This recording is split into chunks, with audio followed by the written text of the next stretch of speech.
તો પાવાગઢમાં જૈન મંદિરની મૂર્તિ ખંડિત થવાના મામલે જૈન સમાજ દ્વારા કલેક્ટર કચેરી ખાતે ધરણા અને વિરોધ કરવામાં આવ્યો છે। જૈન સમાજનો વિરોધ અને ધરણાનો અંત આવ્યો છે। સુરતથી જૈન સમાજનું પ્રતિમંડળ ગાંધીનગર જશે। સરકાર અને ગૃહમંત્રીના પ્રયાસો પર તેમને વિશ્વાસ। આવતીકાલથી જૈન સમાજ કરશે પ્રભુની આરાધના। આંદોલન નહીં, માત્ર કરશે આરાધના। સમસ્ત જૈન સમાજની લાગણીઓને લઈને પહોંચી રહ્યું છે। ત્યાં વિચાર વિમર્શ થશે।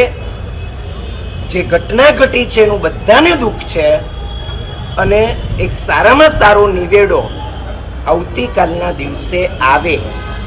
જૈન સમાજ એની જે માંગણીઓ છે માંગણીઓ સંતોષાય, એને ન્યાય જોઈએ છે, ન્યાય મળે અને આવતીકાલનો દિવસ એક સુખદ સમાધાન એને સાથે લઈને ઉગે એવી ખૂબ જ અંતરની મનોકામનાઓ, અંતરની અભ્યર્થનાઓ એની સાથે આજનો અમારો દિવસ આ પૂરો થવા જઈ રહ્યો છે। આવતીકાલે આ મીટિંગ બહુ સારી રીતે થઈ જાય, બપોર સુધીમાં આ મીટિંગ થઈ જશે અને એ સારામાં સારી રીતે થાય એ માટે જૈન સમાજની દરેક વ્યક્તિ વિશેષ ધર્મ કરશે, નવકાર મંત્રનો પાઠ કરશે, પ્રભુની ભક્તિ કરશે।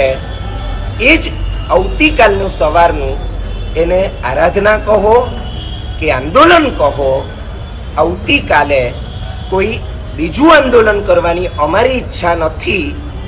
અમે મીટિંગનું રિઝલ્ટ જોઈશું। જો એ રિઝલ્ટ આનંદ મંગલમય છે, જો એ રિઝલ્ટ પોઝિટિવ છે, આવતીકાલે સાંજે સમસ્ત પ્રશાસન એમના માટેની એક અભિનંદન સભા થશે અને જો રિઝલ્ટ બરાબર નથી આવ્યું, સમસ્ત